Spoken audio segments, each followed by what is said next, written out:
करना बच्चा। सबसे पहले ये टीचर बोलता है कि जब आप यहां से चले तो तीसरा टर्न जहां पर हुआ, ये तीसरा टर्न हुआ, जब आप चले तो आपकी पहली डिस्प्लेसमेंट ए हुई, दूसरी बी हुई और तीसरी हुई सी। आपने यहां पर जब आप यहां से शुरू होके तीसरे टर्न तक गए, तो आपके पास बच्चे अप टू थर्ड टर्न। जो बच्चा आपके पास यहाँ पर थर्ड टर्न है बच्चे, जो बच्चा हमारे पास यहाँ पर थर्ड टर्न है, इस थर्ड टर्न तक डिस्प्लेसमेंट कितनी हुई और डिस्टेंस कितना कवर, ये चीज यहाँ से स्टार्टिंग है। ये बच्चा आपके पास स्टार्टिंग पॉइंट है। यहाँ से आपने देखना है कि जब आप यहाँ से चले तो थर्ड टर्न तक डिस्प्लेसमेंट कितनी थी और डिस्टेंस कितना। तो डिस्टेंस तो बड़े आराम से आ जाएगा, बताओ कैसे आ जाएगा डिस्टेंस। 500 प्लस 500 प्लस ऑफ 500, बताओ कितना आ जाएगा बच्चे, शाबाश बोलो। 1500 किलो, 1500 मीटर, यानी कि 1.5 किलोमीटर। डिस्प्लेसमेंट के लिए आप कौन सा लॉ यूज करोगे, पॉलीगन लॉ, जिसमें बच्चे आप ए को क्या लिखोगे पता है बच्चे, आप लिखोगे 500, नहीं तो हाफ लिख लो बच्चे, हाफ किलोमीटर ही तो है बच्चे हमारे पास, हाफ लिख लो, ज्यादा क्यों परेशान होना, हाफ लिख लेते हैं बच्चे हम इसको, यहाँ पर 500 मीटर नहीं लिख लेते, कैलकुलेशन भी इजी हो जाएगी। तो ये हाफ किलोमीटर आई कैप आ गया, क्योंकि ये एक्स एक्सिस की तरफ है। जरा बी के लिए बोलो बच्चे, हमारे पास कितना आ जाएगा, इसके कितने कंपोनेंट्स बन जाएंगे पार्ट, बोल जरा बच्चे मुझे। ये वेक्टर के मेरे पास कितने कंपोनेंट बन जाएंगे, एक का हॉरिजॉन्टल और दूसरा बच्चे वर्टिकल। अब बताओ बी के जो दो कंपोनेंट बने, इसमें से हाफ कॉस ऑफ बच्चे 60 डिग्री आई का, ठीक बेटा, एंड बच्चे हमारे पास यहाँ पर, फिर बच्चे हमारे पास यहाँ पर थे, और बच्चे plus of half sine of 60 degree जी का। पता लग रहा है मैंने कंपोनेंट कैसे बनाए बी के बच्चे, पता लग रहा है बच्चे, जिसके साथ यस सर, उसके पास कॉस का, जिसके पास नहीं होता है वहां पर साइन। इसके बाद बच्चे बच गया सी वेक्टर। मुझे सी क्यों, क्योंकि मुझे टीचर बोल रहा है तीसरे टर्न पर जब ये पहुंचा तो आपने बताना है तीसरे टर्न पे जब ये पहुंचा तो इसने डिस्टेंस कितना कवर किया और डिस्प्लेसमेंट कितना। डिस्प्लेसमेंट तो पॉलीगन लॉ से आ जाएगी। अब ये आ गया सी। अब सी के लिए मुझे इसके कंपोनेंट बनाने, ठीक है, अब मुझे कंपोनेंट बनाना। अच्छा, इसके कंपोनेंट बच्चे हमारे पास बनेंगे कैसे, अगर बच्चे मैं आपको बोलता हूं इसके बच्चे हमारे पास यहाँ पर कंपोनेंट बनेंगे कैसे, अगर मैं ध्यान से देखूं तो बच्चे कंपोनेंट बनाने के लिए मैं यहाँ पर कंपोनेंट ले लेता हूँ, ये वाला कंपोनेंट, एक ये वाला कंपोनेंट, एक बच्चे हमारे पास ये वाला कंपोनेंट। अब दूसरी प्रॉब्लम आ गई, एंगल कैसे निकालेंगे। मैं बताता हूँ बच्चे के एंगल कैसे निकालेंगे, फोकस करना बच्चे। ये एंगल 60 है, तो बताओ ये वाला एंगल कितने के बराबर है आपके पास, 60। लग रहा पता ये 60 कैसे आया, लग रहा पता बच्चे 60 कैसे आया, शाबाश बोलो। ये एंगल 60 है तो ये एंगल 60 है, पता लग रहा है बच्चे, यस सर, लग रहा पता है या ना बच्चे, यस सर। ये भी एंगल 60 है। अब जरा ध्यान से देखना है कि ये वाला एंगल क्या होगा, फोकस करना बच्चे, फोकस करना। अगर ये 60 है और ये बच्चा आपके पास 60 है, और मान लो कि ये एंगल मुझे नहीं पता, 60 अननोन एंगल और 60 तीनों का सम कितना होना चाहिए बच्चे बताओ, 60 अननोन एंगल प्लस ऑफ 60 कितना होना चाहिए बच्चे आपके पास, 180। तो अननोन एंगल भी कितने के बराबर आ जाएगा, बोलो बच्चे, 60। तो ये बच्चे आपके पास एंगल किसके बराबर है, 60 डिग्री। अब बताओ बच्चे इसके दो कंपोनेंट जो बनेंगे हाफ के, इसमें से एक्स वाला कंपोनेंट पॉजिटिव होगा कि नेगेटिव होगा, जरा बता दो बच्चे। हाफ, हाँ बोलो बच्चे, minus half into cos of 60 degree I क्या, लग गया पता बच्चे, लग गया पता बच्चे आपको, लग गया पता बच्चे आपको। और जो दूसरा है वो plus of half into sine of 60 degree क्या आ जाएगा बच्चे, जी, लग गया पता ये भी आपको बच्चे, यस। अच्छा, अब बच्चे पॉलीगन लॉ क्या बोलता है, अगर मेरे पास बहुत सारी डिस्प्लेसमेंट्स होती हैं तो नेट डिस्प्लेसमेंट कैसे निकलते हैं, इनको ऐड करके। कोई बच्चा इन तीनों को ऐड करे, देखो हाफ कॉस 60 आई कैप माइनस हाफ कॉस 60 आई कैप और हाफ आई कैप, ये दोनों बच्चे एक दूसरे से क्या हो जाएंगे बच्चे बताओ जरा, ये बच्चा हमारे पास एक दूसरे से ये टर्म और ये टर्म एक दूसरे से कैंसिल, एक पॉजिटिव और एक नेगेटिव। अब बताओ बच्चा हमारे पास यहाँ पर नेट डिस्प्लेसमेंट क्या आ रही है, बताओ बच्चे।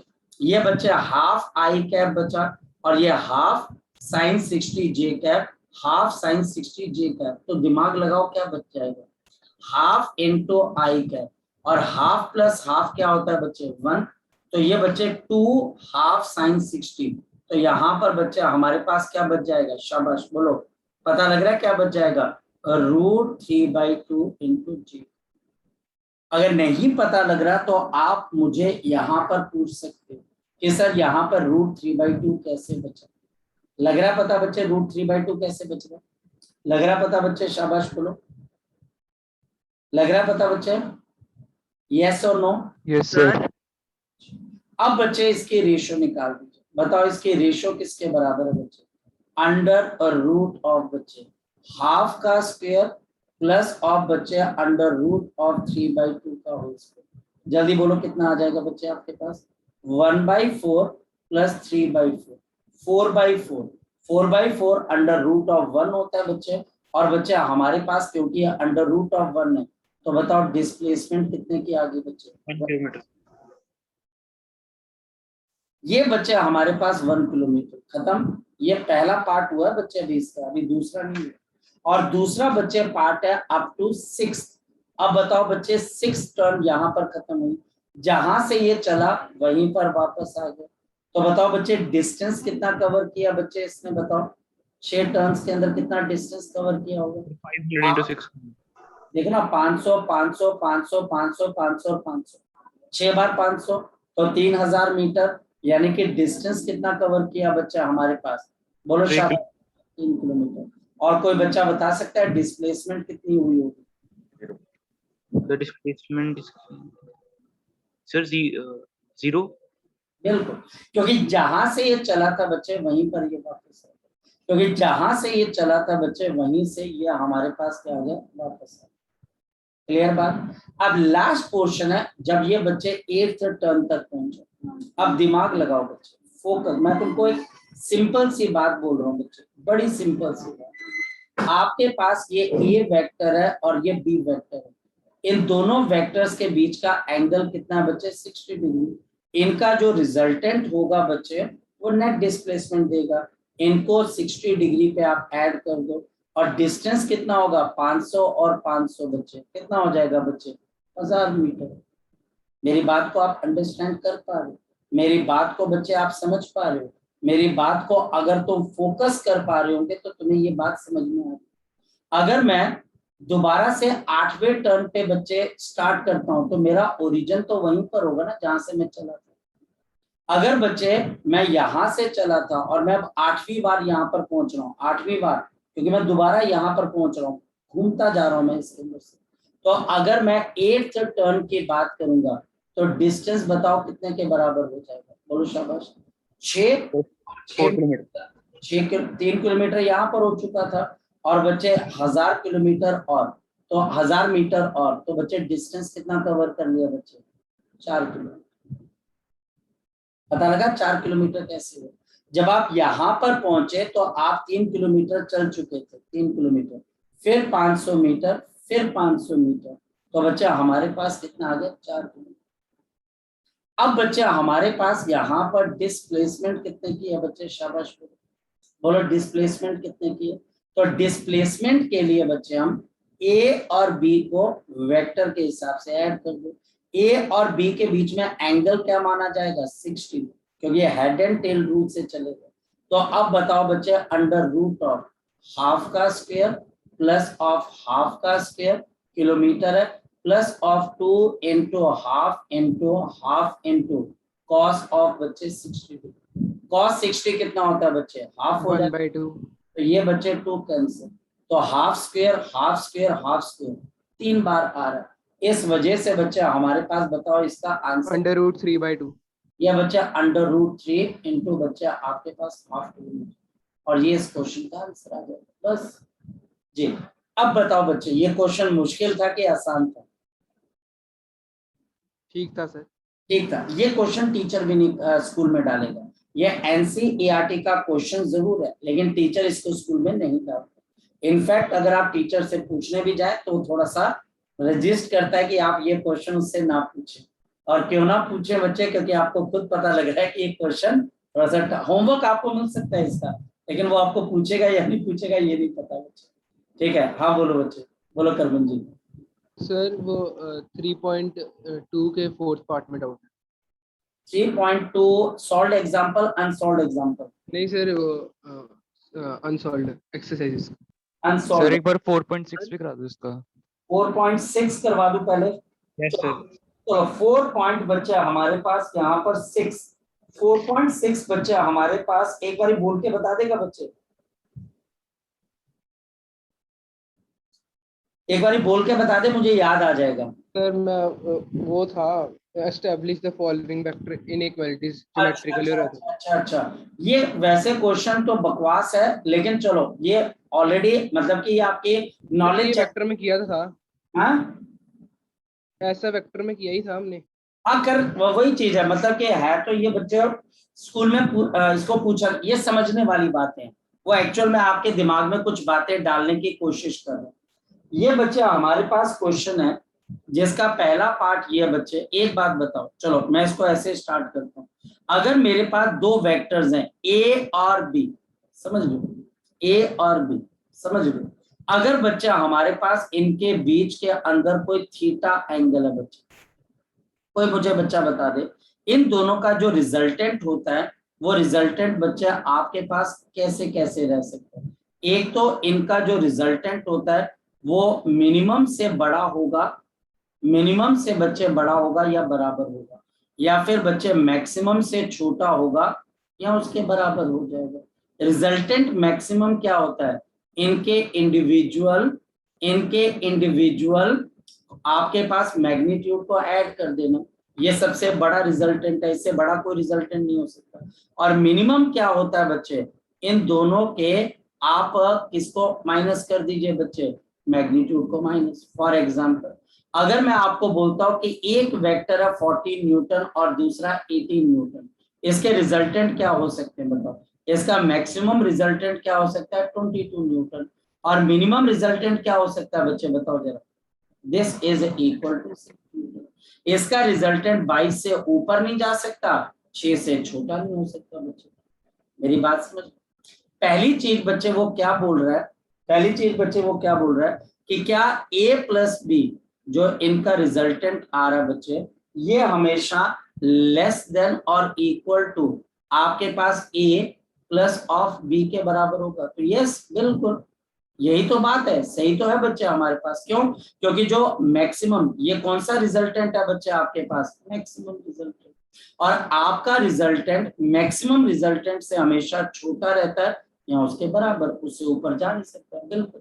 पार्थ, आई बात समझ में कि नहीं आई बच्चे? बात पार्थ समझ में सर। नहीं है? इसका रिजल्टेंट कभी भी 23 नहीं हो सकता, 22.01 भी नहीं हो सकता, 22 से ऊपर जा ही नहीं सकता बच्चे हमारे पास। और बच्चे जो मिनिमम है बच्चे हमारे पास वो 6 से नीचे नहीं जा सकता। पहली बात तो बिल्कुल सच है, बिल्कुल सच है। आप बोलोगे ये तो बिल्कुल वैलिड चीज है बच्चे हमारे पास। दूसरी चीज बच्चे हमारे पास, ये बच्चे हमारे पास क्या बोल रहा है कि a प्लस बी जो होता है बच्चे हमारे पास, इट इज ग्रेटर देन और equal to magnitude of a minus of magnitude of b। ये भी तो सही है ना पार्थ बच्चे? क्योंकि आपके पास दो वेक्टर्स का जो रिजल्टेंट होता है ये कभी भी बच्चा आपके पास मिनिमम से छोटा नहीं हो सकता, ये हमेशा बड़ा होगा या बराबर होगा मिनिमम के बच्चे, जैसे 6। इन दोनों का रिजल्टेंट 6 से छोटा नहीं हो सकता, बड़ा ही होगा। तो इसका रिजल्टेंट जो होगा बच्चे वो क्या होगा? ग्रेटर देन और इक्वल टू 6, और बच्चे लेस देन और इक्वल टू बच्चे 22। वही तो यहाँ पर भी बोल रहे, बिल्कुल सही चीज है। पार्थ समझ में आ गई बच्चे? क्योंकि यहाँ हाँ जी सर। बोल रहा है कि कोई भी दो वेक्टर्स का जो रिजल्टेंट है वो मिनिमम से बड़ा ही होगा या बराबर होगा या बड़ा होगा, उससे नीचे नहीं जा सकता। एक वेक्टर्स के ऊपर कंस्ट्रेंट है, लिमिट है बच्चे। वो लिमिट ये है बच्चे कि वेक्टर की जो सब्ट्रैक्शन है या एडिशन है वो एक पर्टिकुलर 0 से 180 के बीच में ही हो सकती है, ना उससे कम ना उससे ज्यादा बच्चे। ए और बी हो गया। अब बच्चे हमारे पास यहाँ पर आ गया सी। अब बच्चे एक बात बताओ, जो सी है बच्चा, सी, क्या वेक्टर सब्ट्रैक्शन और वेक्टर एडिशन में कोई फर्क होता है बच्चे हमारे पास? बोलो शाबाश। क्या वेक्टर एडिशन और वेक्टर सब्ट्रैक्शन में कोई फर्क होता है बच्चे हमारे पास? बोलो शाबाश। बोलो बच्चे, क्या वेक्टर एडिशन और वेक्टर सब्ट्रैक्शन में कोई फर्क होता है? बिल्कुल कोई फर्क नहीं। No sir. दिमाग में यहाँ पर बच्चे अब फोकस करना, इस चीज को मैं नेक्स्ट स्लाइड में आपको समझाने की कोशिश करूँ। मेरे पास यहाँ पर दो वेक्टर्स हैं, ए और बी। ये बच्चे मेरे पास वेक्टर आ गए ए और बी बच्चे, इनके बीच का एंगल आ गया थीटा, और ये बच्चे मेरे पास क्या आ गया? माइनस बी आ गया, माइनस बी। क्या जब आप ए माइनस बी करते हो तो आप सब्ट्रैक्शन में माइनस बी को कहीं पर यूज करते हो बच्चे? आप बताओ। Minus sir. यूज नहीं करते। यहाँ पर बच्चा हमारे पास कॉस थीटा यूज होगा ए प्लस बी के अंदर, और यहाँ पर बच्चा हमारे पास ए माइनस बी के अंदर आपके पास क्या यूज होगा बच्चे बताओ? Minus cos of theta, minus cos of theta, क्योंकि एंगल आपके पास क्या बच्चा? ऑब्ट्यूज है, ये ऑब्ट्यूज है। और इस वजह से यहाँ पर जब आप रिजल्टेंट निकालने जाओगे, अगर हम बोले तो रिजल्टेंट किसके बराबर हो जाएगा? अंडर रूट ऑफ आपके पास ए के मैग्नीट्यूड का स्क्वायर, बी के मैग्नीट्यूड का स्क्वायर, माइनस ऑफ 2 इंटू ए का मैग्नीट्यूड, बी का magnitude into cos of theta. दिमाग लगाना बच्चे, ये बच्चा हमारे पास है ए और बच्चा हमारे पास माइनस ऑफ। अब फोकस करो बच्चे, मेरी बात को ध्यान से समझो, मेरी बात को ध्यान से समझो, फोकस करना। अगर बच्चे थीटा आपके पास होता पहले से 180 डिग्री, यानी कि आप a प्लस बी कर रहे हो, जब ये थीटा 180 डिग्री हो जाएगा तो बच्चे बताओ 180 डिग्री माइनस ऑफ थीटा क्या हो जाएगा? बोलो शाबाश, क्या हो जाएगा बच्चे? जीरो। यानी कि अब आप a प्लस बी कर रहे हो 180 डिग्री पे, और a माइनस बी किस पे कर रहे हो बच्चे? आप बताओ, a माइनस बी किस पे कर रहे हो बच्चे? 0 डिग्री। अब दिमाग लगाओ, यहीं पर तो टीचर तुम्हें कंफ्यूज कर रहा है, वो आपको a माइनस बी करवा रहा है 0 डिग्री पे, तो क्या यहाँ पर वेक्टर सब्ट्रैक्ट हो जाएंगे या फिर बच्चे ऐड हो जाएंगे? जरा बताओ मुझे, ऐड हो जाएंगे या सब्ट्रैक्ट हो जाएंगे? दिमाग लगाओ बच्चे, बोलो शाबाश बच्चे, बोलो क्या हो जाएंगे? मेरी बात को सर यहाँ पर ऐड हो जाएंगे। यानी कि वेक्टर सब्ट्रैक्शन का मतलब सब्ट्रैक्शन नहीं होता है, नहीं होता है, नहीं होता। और यहाँ पर बच्चा हमारे पास a माइनस बी है बच्चे, a माइनस, ये बच्चा हमारे पास a माइनस बी जो होगा बच्चे 0 डिग्री पे, इसकी वैल्यू बच्चे आपके पास किसके बराबर हो जाएगी? Magnitude of a plus magnitude of b। बच्चा बोलेगा ये क्यों सर?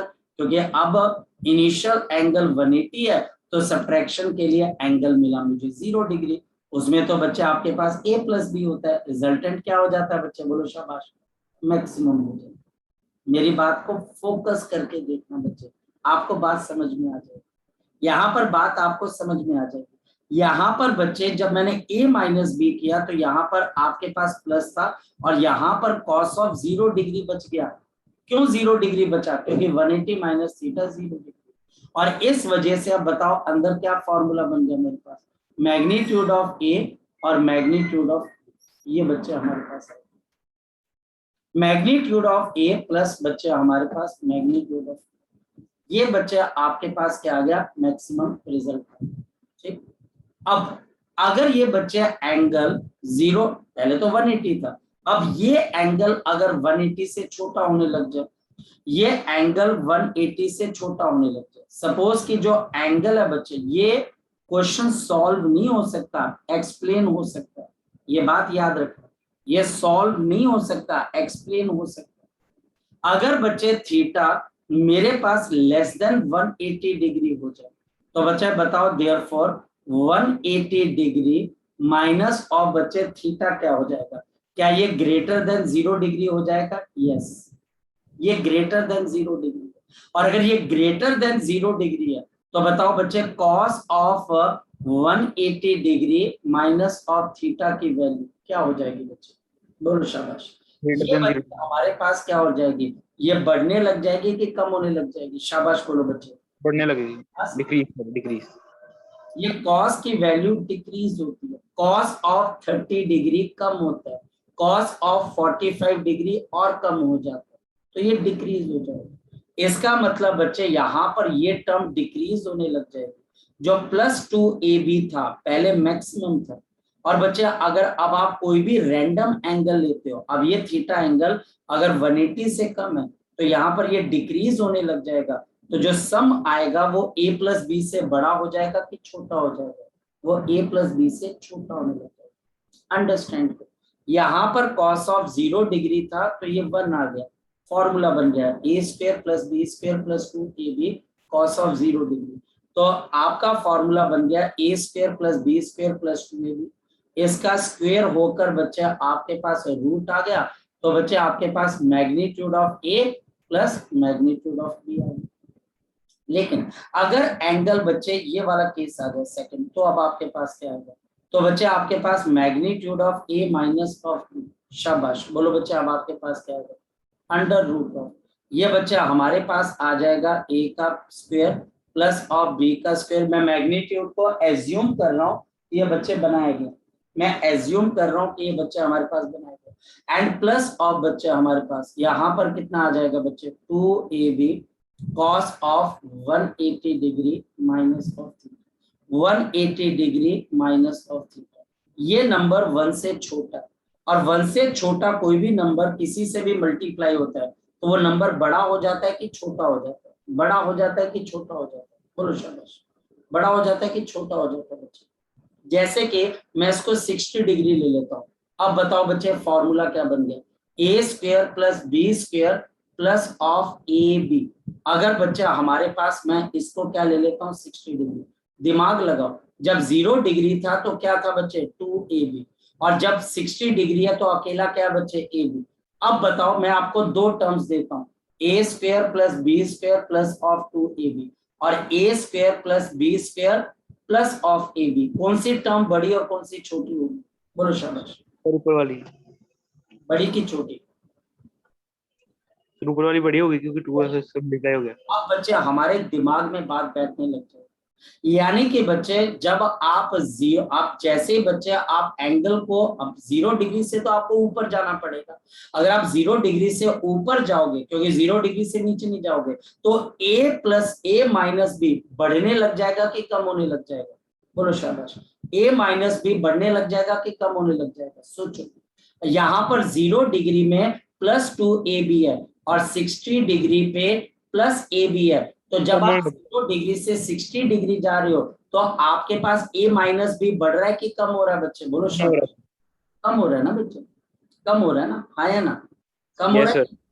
और इसी वजह से हमारे पास, क्योंकि बच्चे मैं आपको बता देता हूँ इस पर्टिकुलर क्वेश्चन का प्रूफ आपके पास नहीं होता, सिर्फ इसके बच्चे आपके पास रिजल्ट्स होते हैं जो कि आपके दिमाग में होने चाहिए, और ये कॉन्सेप्चुअल है बच्चे। और बच्चे अब मेरे पास ये आ जाएगा, या तो a + a - b, a + b से ये बच्चे बराबर हो सकता है या उससे छोटा होगा। छोटा क्यों होने लग जाएगा, क्योंकि एंगल इंक्रीज हो जाएगा, एंगल इंक्रीज हो रहा है, तो आपको साफ मैंने बच्चे बताया 0 डिग्री से अगर आप 60 डिग्री के ऊपर जा रहे हो, 0 डिग्री से अगर आप 60 डिग्री पे जा रहे हो तो आपका a - b बढ़ नहीं रहा है, कम हो रहा है, इस वजह से ये कम हो जाएगा या फिर इसके बराबर। ठीक है बेटा, ये बच्चे ऐसे क्वेश्चन सॉल्व होगा, इसका कोई प्रूफ नहीं है, ये स्कूल लेवल पे टीचर आपको नहीं पूछेगा, ये भी कंफर्म है। नेक्स्ट वन बच्चे, नेक्स्ट वन बच्चे हमारे पास क्या आ जाता है, वी हैव a - b। अब ध्यान से समझना, a - b सारा का सारा पंगा इस बात का है कि आपको a - b का कॉन्सेप्ट क्लियर है कि नहीं, इट इज ग्रेटर देन और इक्वल टू a, और बच्चे हमारे पास ये कौन सा रिजल्टेंट है, मैक्सिमम है कि मिनिमम है बच्चे, बोलो। मिनिमम। दो वेक्टर्स के बीच का देखना, सोचना, दिमाग लगाना, a - b के बीच में क्या ऐसा एंगल होगा कि उनके बीच में रिजल्टेंट मिनिमम आ जाए, तो आंसर है 180 डिग्री। इसका मतलब समझो, मेरे पास यहाँ पर दो वेक्टर्स हैं, वेक्टर a और बच्चे हमारे पास यहाँ पर वेक्टर b। इनिशियली इन दोनों के बीच का एंगल कितने के बराबर है, शाबाश बोलो, 0 डिग्री, 0 डिग्री है। अगर बच्चे मैं a माइनस बी कर देता हूं तो बताओ इनके बीच का एंगल क्या हो जाएगा, शाबाश बोलो।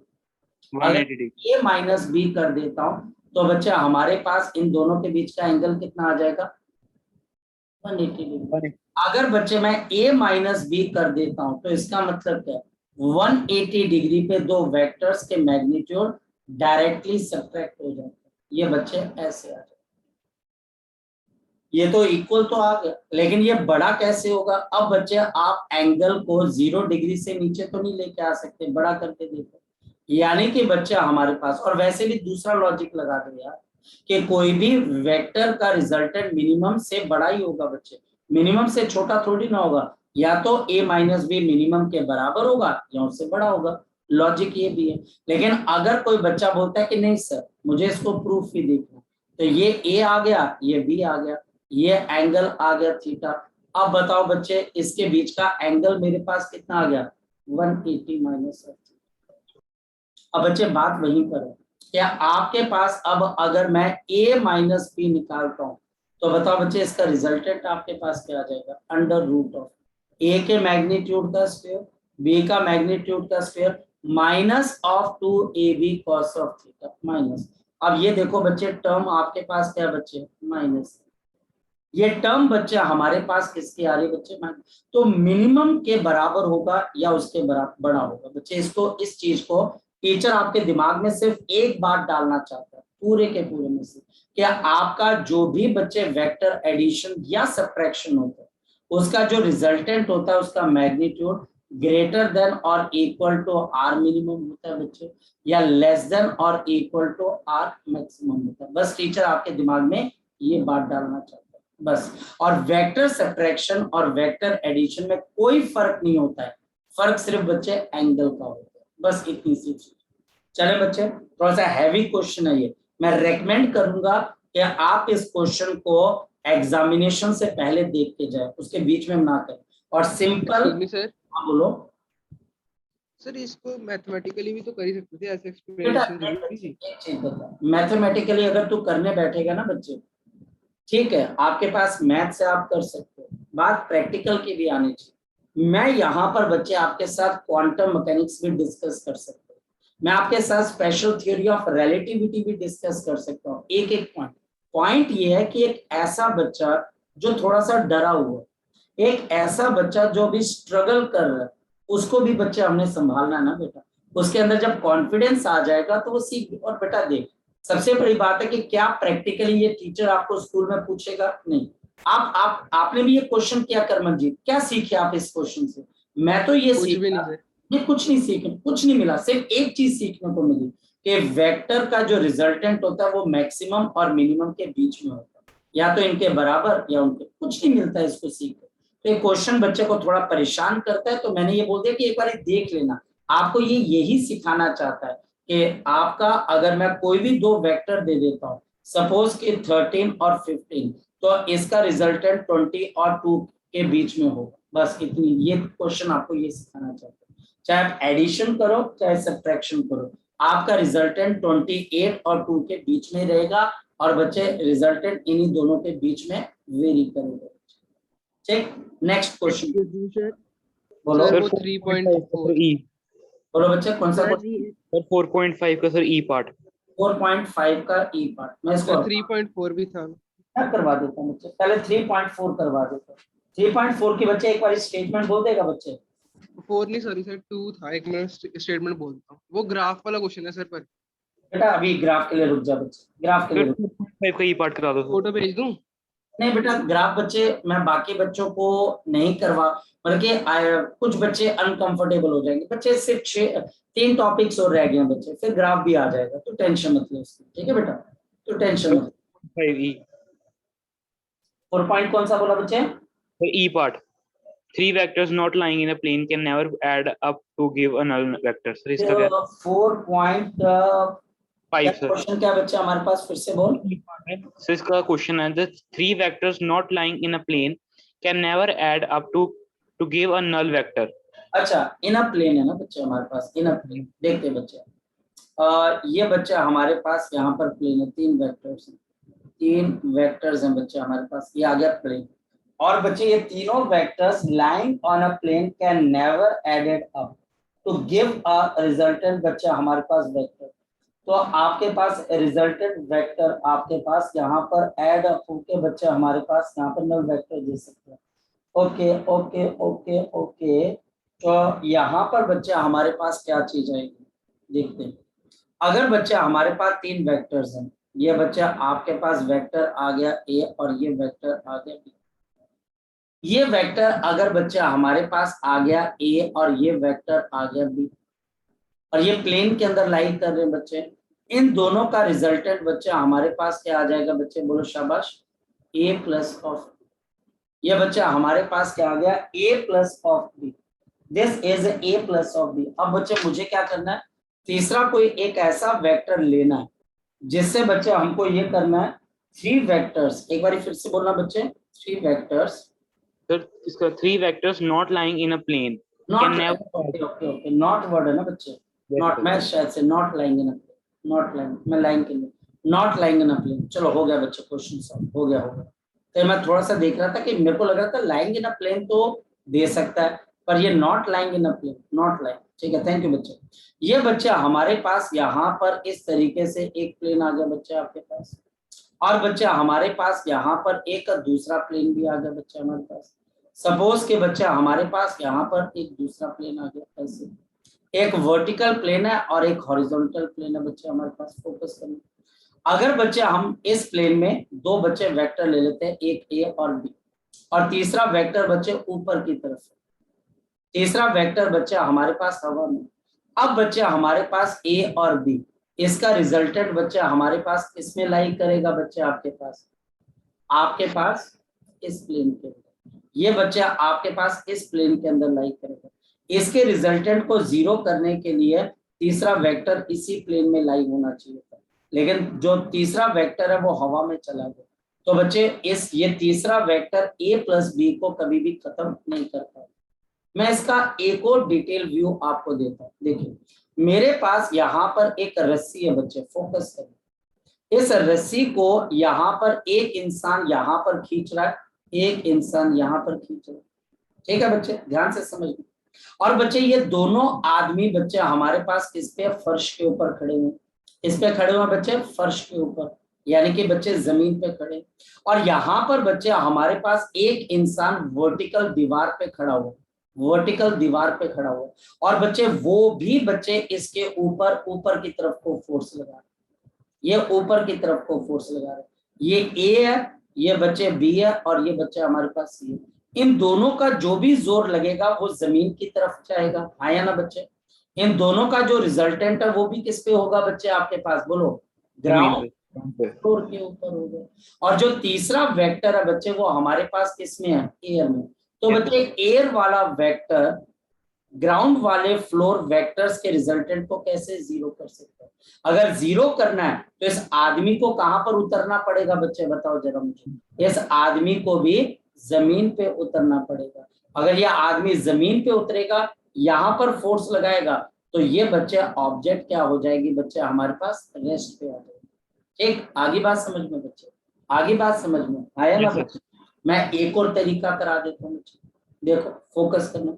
मेरे पास यहाँ पर दो वेक्टर्स हैं, सपोज कि एक वेक्टर एक प्लेन में 2i प्लस ऑफ 2j, दूसरा बच्चे वेक्टर है b is equal to, suppose कि बच्चा हमारे पास है यहाँ पर 4i प्लस ऑफ 3j, ये दोनों xy प्लेन के अंदर, xy प्लेन के अंदर। और जो दूसरा वेक्टर है वो किसी और प्लेन में, यानी कि जो c वेक्टर है बच्चे हमारे पास, वो बच्चे मान लो कि माइनस ऑफ, आपके पास यहाँ पर बच्चे आपके पास आ जाता है 2j माइनस ऑफ बच्चे 4k। अब ये कौन से प्लेन के अंदर है बच्चे आपके पास, YZ प्लेन में, कोई और प्लेन में। यानी कि बोल रहा है कि हमारे पास ये दो वेक्टर तो एक ही प्लेन में है, तीसरा वेक्टर YZ प्लेन में। क्या इन तीनों को ऐड करके रिजल्ट जीरो आ सकता है किसी तरीके से, बताओ बच्चे। नो सर, नहीं आ सकता। यहाँ पर या तो j जीरो होगा, ठीक है, या i जीरो होगा, कोई ना कोई बच्चे एक कंपोनेंट जीरो हो सकता है, तीनों जीरो नहीं हो सकते। तो ये बच्चे कभी भी आप देख लो ना, j सिर्फ j को उड़ा सकता है, के कैप यहाँ पर है ही नहीं है बच्चे, तो वो एज इट इज आ जाएगा। आई कैप भी जीरो नहीं हुआ, तो ये कभी भी जीरो नहीं होगा। तो इसकी एक और एग्जांपल। नेक्स्ट क्वेश्चन पूछिए बच्चे। सर ग्राफ में क्वेश्चन है 3.3 और 3.4, सर वो नहीं पता लगे। सॉल्व है कि अनसॉल्व है बच्चे? अनसॉल्व्ड ही है सर। सॉल्व है, सॉल्व है। अनसॉल्व्ड है सर। 3.3 और पेज 3.4 नंबर, पेज नंबर बोलो बच्चे, पेज नंबर। मैं 56। एक मिनट, पेज नंबर मैं देख लेता हूँ बच्चे, अगर हो सकता है तो मैं करवा दूंगा। Page number 56। क्वेश्चन नंबर कौन सा है बच्चे? सर क्वेश्चन नंबर 3.3 और 3.4। चलो ये तो मैं करवा दूंगा, ये मैं करवा दूंगा। चलो यहाँ पर देखते हैं बच्चे। ओके, 3.3 और 3.4। क्वेश्चन नंबर बच्चे हमारे पास है 3.3। Question number 3.3, a woman starts from the home at 9 p.m. and walks with the speed of 5 km per hour on a straight road up to her office 2.5 km away, and stays up to the office with a 5 p.m. and returns to home by an auto with a maximum speed 25 km per hour। तो आपको इसका position time graph बनाना। तो घर ये जल्दी आई कि देर में आई बच्चे, बताओ जरा मुझे। सर जल्दी आ गई। यहाँ पर बच्चे ये अपनी जर्नी आपके पास बच्चे शुरू करती है 9 बजे और ये वॉक करती है बच्चे हमारे पास सबसे पहले बच्चे ये होम से आपके पास ऑफिस जा रही है। और ये बच्चे होम से ऑफिस कितनी दूर है बच्चे आपके पास? This is at the distance of 2.5 kilometre. तो ये पोजीशन आ गया, ये टाइम आ गया। तो ये बच्चे हमारे पास यहाँ पर 2.5 किलोमीटर यहाँ पर ये पहुंच गए। अब इसको टाइम कितना लगा होगा बच्चे? Time for going towards the office going. तो बच्चे डिस्टेंस है 2.5 और बच्चे टाइम, इसकी स्पीड कितनी है बच्चे? 5। तो बच्चे हमारे पास कितना आ जाएगा? बोलो शाबाश। 0.5। 0.5 यानी कि बच्चे हाफ एन आवर, यानी कि बच्चे ये 9:30 बजे। अब सूटेबल स्केल का मतलब यही है कि 9 के बजे बच्चे, अब हम यहाँ पर कुछ टाइम बना लेते हैं। जैसे 9 हो गया आपके पास बच्चे, यहाँ पर आप बना लीजिए बच्चे 9:30 हो गए बच्चे हमारे पास। फिर बच्चे आपके पास 10 बज गया, इसका मतलब ये होता है। फिर बच्चे 10:30 हो गए बच्चे हमारे पास। ऐसे करते करते बच्चे हमारे पास यहाँ पर 5 बजा लीजिए। फिर बच्चे आपके पास 5:30 और फिर बच्चे 6 एंड सो।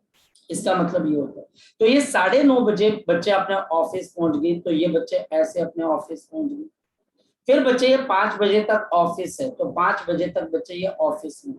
इसके बाद क्या हुआ? ये घर वापस आ रही है ऑटो से।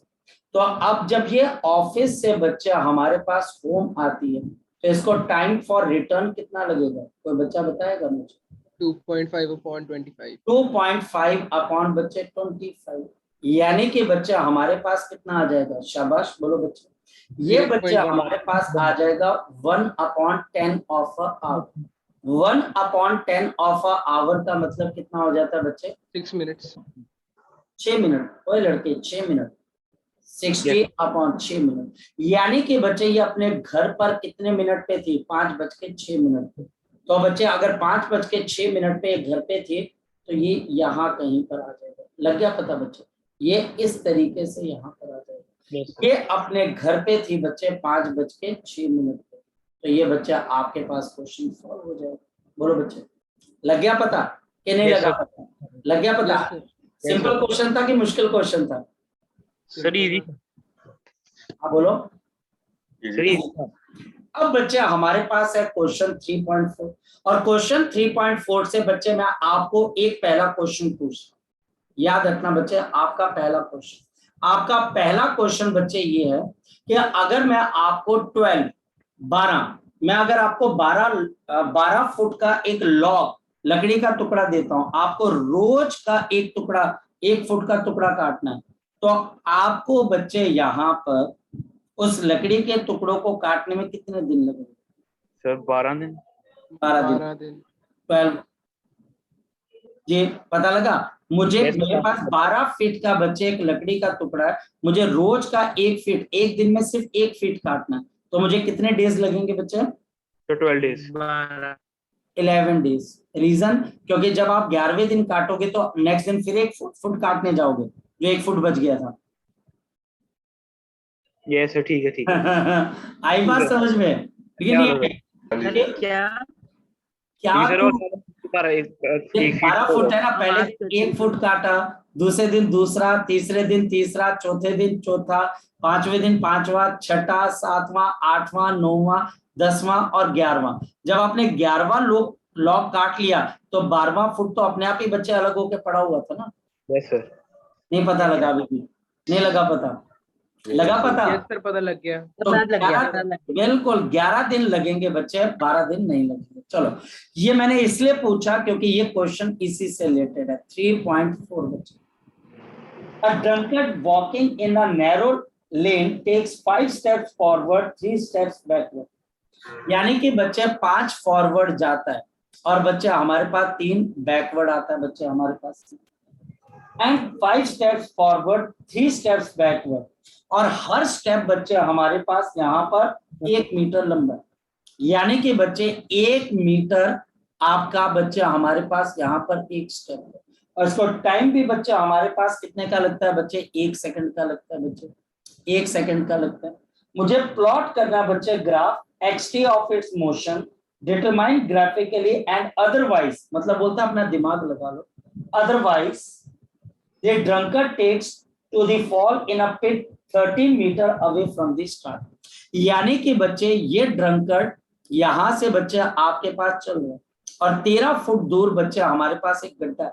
यहाँ पर 13 फुट दूर बच्चे हमारे पास यहाँ पर एक गड्ढा है और ये बच्चे यहाँ पर जा रहा है, सीधे रास्ते पे जा रहा है और यहाँ से लेके यहाँ तक का डिस्टेंस कितने के बराबर है बच्चे आपके पास? 13 फुट। 13 फीट। ये 13 फीट है और ये बच्चा आपके पास चलता कैसे? ध्यान से समझिए, ये 5 स्टेप आगे चलता है, 5 स्टेप आगे चलता है x और बच्चे यहाँ पर फोकस करना। ये 5 स्टेप आगे चला, 5 सेकंड का टाइम लगा, 3 स्टेप पीछे आया, 3 सेकंड का टाइम लगा। यानी कि 8 सेकंड के अंदर ये टोटल कितना चला बच्चे? बताओ जरा मुझे। 2। आई बात कुछ समझ में कि नहीं आई बात समझ में? ये बच्चे 1 2 3 4 5 सेकंड का टाइम हो गया बच्चे, फिर 1 2 और 3 8 सेकंड का टाइम हो गया और ये बच्चे यहाँ से यहाँ पर सिर्फ 2 स्टेप चल चुका था, सिर्फ 2 स्टेप चला। फिर बच्चे ये 5 स्टेप आगे चलता है, फिर 5 सेकंड लग जाते हैं, फिर बच्चे 3 स्टेप पीछे की तरफ को आ जाता है। तो बच्चे हमारे पास 8 और 5 13 और 3 कितना हो गया? 16। अब बताओ 16 सेकंड के अंदर ये कितना चला बच्चे? शाबाश बोलो। 13 सेकंड में कितना चला बच्चे? सॉरी 16 सेकंड के अंदर कितना चला बच्चे हमारे पास? अगेन 2 फुट से आगे कितना गया बच्चे? ये 4 फुट आया ना। इसी तरीके से कोई बच्चा बताए कि 24 सेकंड के अंदर ये कितना चलेगा बच्चे हमारे पास? बोलो 8 फुट। अब बच्चे हमारे पास यहाँ पर नेक्स्ट बच्चे ये 8 फुट तक पहुंच चुका है, ये यहाँ कहीं पर बच्चे हमारे पास पहुंच चुका है 8 फीट। ये बच्चा हमारे पास 8 फीट बच्चे आपके पास यहाँ पहुंचा है। ये 5 स्टेप लेने वाला है, 1 2 3 4 और 5 और ये गिर गया इसके अंदर। अब ये उठ के वापस थोड़ी ना आएगा बच्चे कि मैं गड्ढे में गिर। हाँ? क्या? 3 मिलेगा? तेरा दिमाग खराब है। जब वो गड्ढे में गिर गया तो बोलेगा नहीं मैं 3 स्टेप पीछे लेके फिर गड्ढे में गिरूंगा। जब वो गड्ढे में गिर गया तो उठ के क्यों आएगा वापस? नहीं आई बात समझ में? आई बात समझ में? यस लग गया। लगा पता? गड्ढे में गिर चुका है वो 5 स्टेप लिए और गड्ढे में गिर गया। 13 फुट दूर था, 8 5 13 तो 13 फुट ही दूर गड्ढा था, गिर गया तो वो गिर के वापस आएगा नहीं। क्वेश्चन वाले ने बोला कि 3 फीट पीछे जाकर फिर गिरना। तो बताओ बच्चे 24 और 5 सेकंड इसको और लगे, यानी 29 सेकंड के अंदर ये गड्ढे के अंदर गिरा होगा। तो इसको टोटल गड्ढे में गिरने में कितना टाइम लगा बच्चे हमारे पास? 29 सेकंड। आ गया क्वेश्चन समझ में? आ गया क्वेश्चन समझ में? मुश्किल क्वेश्चन था, इंटरेस्टिंग क्वेश्चन था, क्या था बच्चे हमारे पास? बताओ। ये इंटरेस्टिंग था। ये क्वेश्चन बच्चे बहुत प्यारा क्वेश्चन है और ये क्वेश्चन के अंदर बच्चा पता क्या बोलता है? और सर उसको ना, जैसे इसने बोला सर वो पीछे 3 आएगा, तो जो गड्ढे में गिर गया वो वापस थोड़ी ना आएगा बच्चे हमारे पास, वो गिर चुका है और हमने उसको गड्ढे में ही गिराना है, वापस नहीं लेके आना। टीचर ने ये बोला। अब इसका ग्राफ कैसा बनेगा, ये थोड़ा बच्चे मुश्किल प्रोसेस है।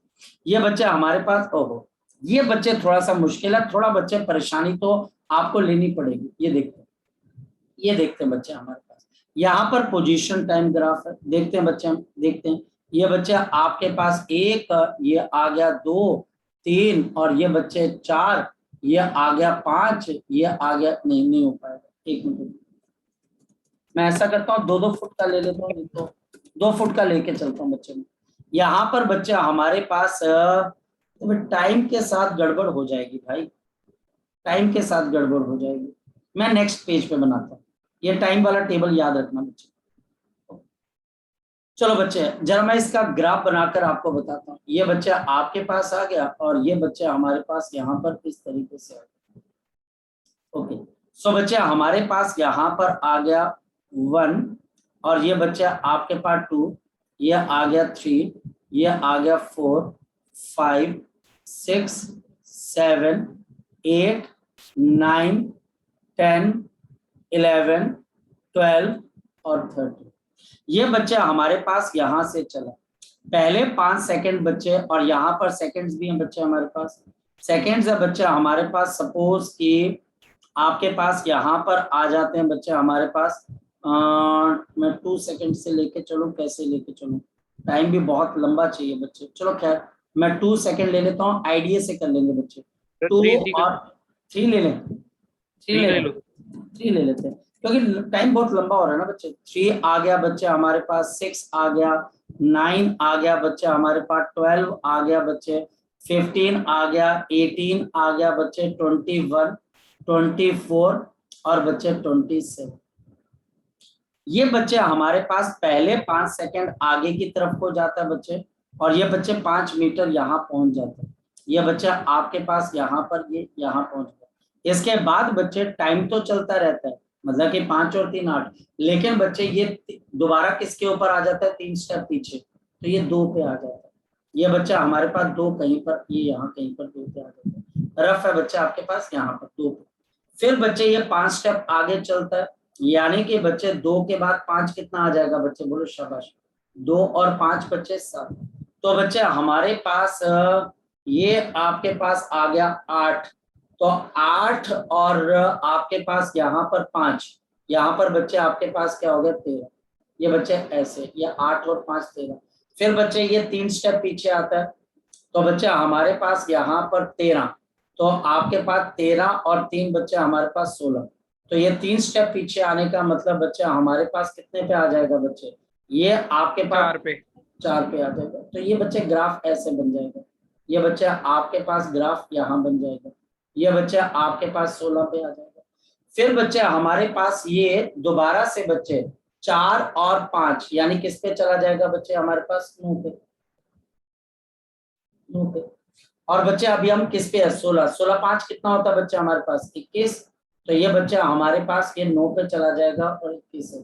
फिर 3 पीछे आ जाएगा बच्चे, तो हमारे पास यहाँ पर ये किसके ऊपर आ जाएगा बच्चे हमारे पास, बोलो आपके पास 3, तो 24 है बच्चा हमारे पास यहाँ पर, ये आपके पास 24 है। और ये दोबारा से बच्चे हमारे पास किसके ऊपर आ जाएगा बच्चे, this will be 3 backward direction.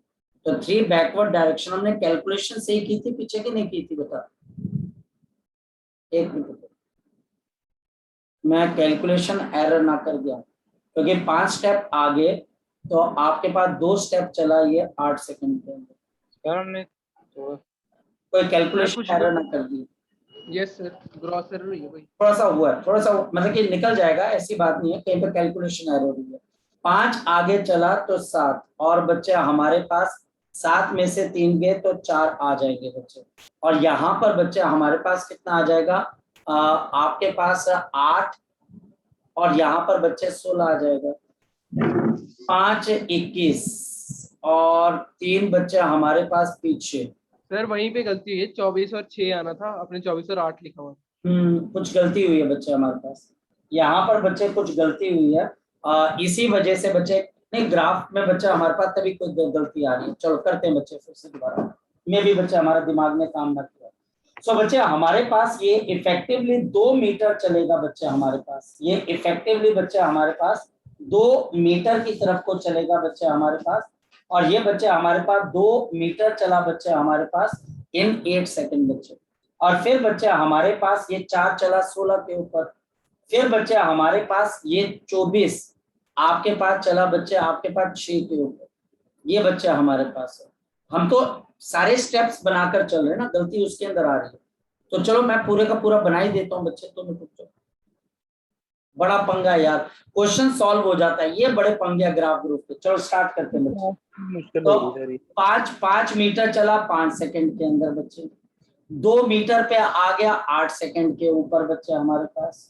फिर बच्चे हमारे पास आपके पास फिर बच्चे ये 7 मीटर, क्योंकि 2 और 5 बच्चे 7 चला।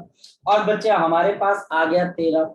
फिर बच्चे हमारे पास यहाँ पर आ जाएगा बच्चे फिर 3 पीछे 4, और ये बच्चे आपके पास 16। फिर बच्चे हमारे पास यहाँ पर कितना आ जाएगा 5, और यहाँ पर 21, और 21 में बच्चे ये चला जाएगा किसके ऊपर 9 के ऊपर। यहाँ पर थे बच्चे ये 21 के ऊपर 9 के ऊपर चला जाएगा। अब ध्यान से देखते बच्चे, इसके बाद बच्चे ये 3 पीछे आ जाएगा 6 ये बच्चे, और टाइम बच्चे आपके पास 24 है। यहाँ पर बच्चे ये 6 पे वापस आ जाएगा। ये बच्चा हमारे पास 6 पे वापस आ जाएगा, और ये बच्चा हमारे पास है 24, ये 6 पे वापस आ जाएगा। फिर बच्चा हमारे पास ये 5 आगे चलेगा, तो यहाँ पर 5 आगे तो 11, और यहाँ पर बच्चे हमारे पास कितना आ जाएगा 29 सेकंड आ जाएगा। 11 गड्ढे के पास पहुंच चुका है। फिर बच्चे ये 3 पीछे चलेगा, तो ये बच्चा हमारे पास यहाँ पर आपके लिए क्या आ गया 29, और ये बच्चा आपके पास 31 है। फिर बच्चा हमारे पास ये क्या चला बच्चे 11 आपके पास आगे की तरफ को चला 29 पे। ये बच्चा आपके पास 11 यहाँ कहीं की तरफ को आ गया। ये बच्चा आपके पास 29 आ गया। इसके बाद बच्चे ये हमारे पास 3 पीछे की तरफ को आएगा। 3 पीछे आ गया तो 8, ये स्टेप हमसे स्किप हो गया था बच्चे।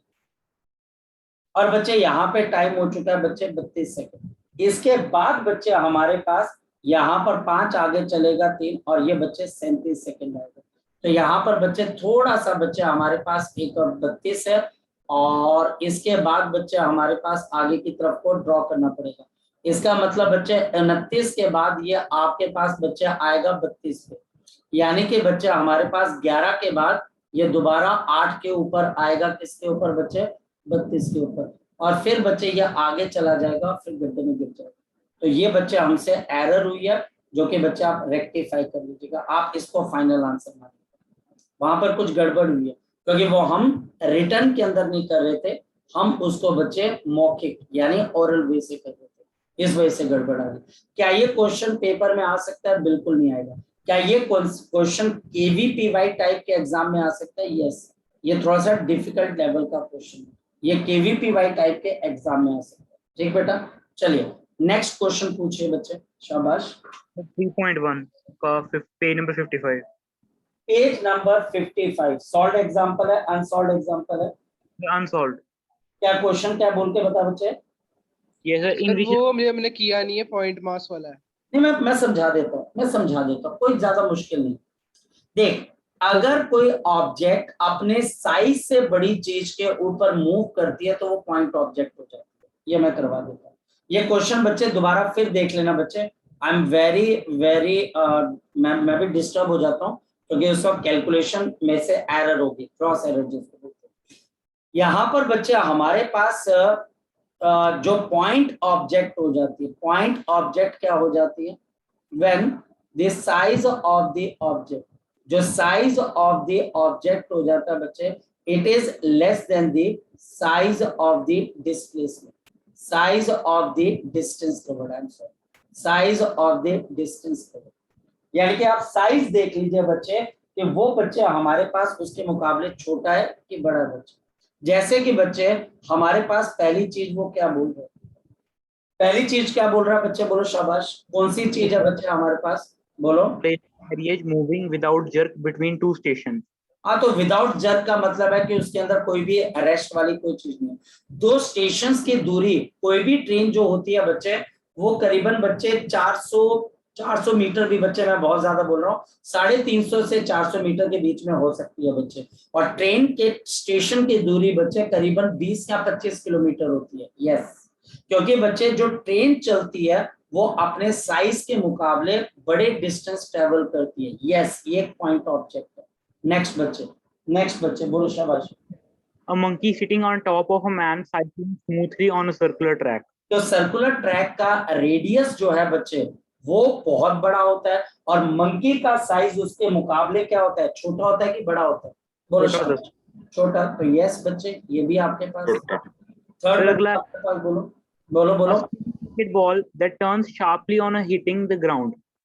यहाँ पर बच्चे sharply spinning cricket ball that turn sharply on hitting. देखो, जब बॉल स्पिन करती है तो वो अपने रेडियस के अबाउट स्पिन करती है, उसकी जो मोशन है वो रेडियस के बराबर ही है। इसकी मोशन अपने साइज पे ही हो रही है। मेरी बात समझ गए? ये बॉल जब स्पिन हो रही है तो जो इसका साइज है वो मोशन इसके सर्कमफ्रेंस के ऊपर ही होती है। तो यहाँ पर बच्चे जो मोशन जिस एक्सिस पे हो रहा है वो इसके साइज के बराबर है। तो आंसर है नो, ये पॉइंट मास ऑब्जेक्ट नहीं हो सकती। इसका साइज भी 2 पाई आर है और स्पिनिंग भी बच्चे 2 पाई आर पे हो रही है, तो इसका मतलब ये पॉइंट ऑब्जेक्ट नहीं है। नेक्स्ट पूछो बच्चे। नेक्स्ट, अगला है tumbling beaker that has slipped off the edge of a table. ये बच्चे हमारे पास यहाँ पर, अब यहाँ पर बच्चे जो टेबल होता है बच्चे उसके मुकाबले अपने ग्लास का साइज देख लो। ग्लास का साइज बड़ा होता है कि छोटा होता है बच्चे? बोलो शाबाश। छोटा तो ग्लास जिसमें पानी पीते हो और जो टेबल की हाइट है जमीन से, उसमें से बड़ी चीज कौन सी है? the table. टेबल का। तो इसका मतलब टेबल की लेंथ ज्यादा है और ग्लास का साइज छोटा है। यस, ये भी एक पॉइंट ऑब्जेक्ट हो सकती है। बस इतना फर्क भी नहीं है कि पॉइंट मास बना ले उसको पर। ये डिपेंड करता है बच्चे। फिर अब कोई बच्चा जाके, जब बच्चे वो लेके आ जाए, फट्टी लेके आ जाए, कोई बच्चा जो छोटा सा टेबल लेके आ जाए जो आजकल लैपटॉप वाला होता है, और सर पॉइंट ऑब्जेक्ट नहीं है, तो ये डिपेंड करता है। मैं लिख देता हूँ बच्चे, ये डिपेंड करता है आपके घर में टेबल कौन सा है बच्चे। या कोई बच्चा जो है बड़े वाला गिलास लेके आ जाए, मग्गा लेके आ जाए, सर ये देखो ये तो पॉइंट ऑब्जेक्ट नहीं है, फिर बच्चे कोई इसमें हो सकता है, डिपेंड करता है बच्चे, ये डिपेंड। एक्चुअली उन्होंने आंसर इसमें नो ही लिखा हुआ ना इसका, तो इसके में ये ट्रिकी क्वेश्चन हो गया ना बच्चे, ट्रिकी क्वेश्चन है ये, ट्रिकी क्वेश्चन है। डिपेंड होता है बच्चे हमारे पास कि अगर तो बच्चे आप किताबों के हिसाब से जाओगे फिर तो बच्चे आपको यहाँ पर टेबल की जो लेंथ है बच्चे बहुत छोटी लेनी पड़ेगी, है ना। कि आपका कोई ऐसा गिलास तुमने देखा है जो टेबल के एज के ऊपर होता है? टेबल तो माशाल्लाह बच्चे आपकी टांगे इसके अंदर आ जाते हैं, आपके टांग, कोई आपने आपके घर में गिलास है जो आपके टांगों के साइज के बराबर का नहीं है ना बच्चे। तो बेटा जी, राजा बेटा, यहाँ पर हो ही नहीं सकता बच्चे। ये ट्रिकी क्वेश्चन है, इसको आप यस करके और डिपेंड करके छोड़ दो कि हाँ हो सकता है, नहीं भी हो सकता बच्चे, ठीक है। इसको यस मान के चल सकते हो बच्चे, मेरे हिसाब से कोई इसमें गड़बड़ नहीं। बाकी आप भी एनसीईआरटी को इसको चिट्ठी लिख के बोल दीजिए एनसीईआरटी में ये गड़बड़ है, 1-2 क्वेश्चंस गड़बड़ है, ये उनमें से है बच्चे, ठीक है बेटा। चलिए, थैंक यू सर। चल बच्चे, आज के तो हमारे पास ये सारी चीजें होंगी, अब बाकी चीजें अब हम